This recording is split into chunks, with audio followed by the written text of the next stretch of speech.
country to preserve public order. So the president doing whatever it takes to ensure that this country is streamlined, I mean, it should have support more than vilification. Because if it's working, their threats, if they are working, and the president is going that direction to ensure this, indeed some semblance of order in the way the public sector operates, don't you think there's that deserving of condemnation or vilification or deserving of congratulations? You know, it's working for you. It's very easy to say that we have achieved the results that we wanted, and so we should all ululate. I think it's easy. The concern is the principle. When we say that the end then justifies the means, where do we draw the line?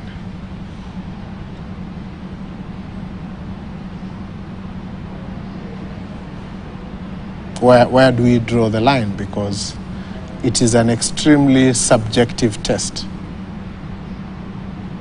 Are we going to say that all the time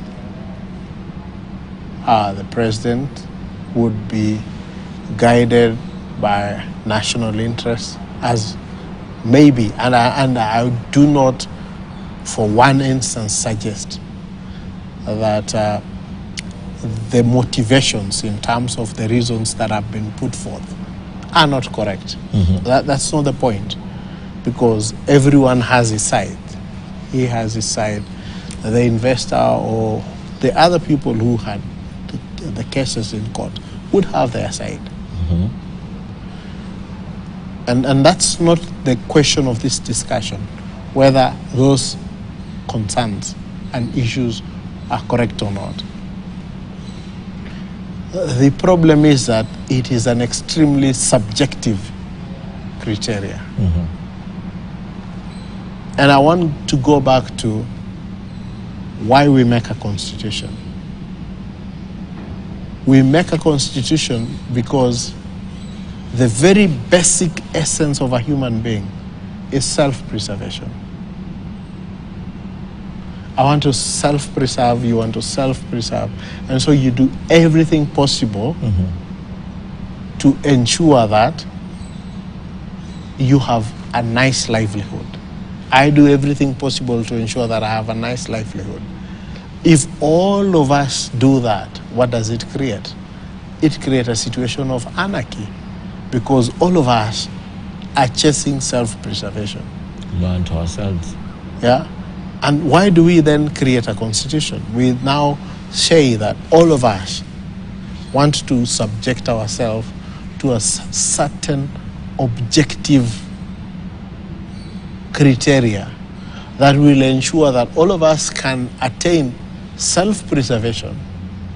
And where we cannot attain self-preservation, that there are mechanisms to ensure that we are able to do that, and that where your need for self-preservation pushes you to go to the extreme, that there is something that pushes you back, and that is the law.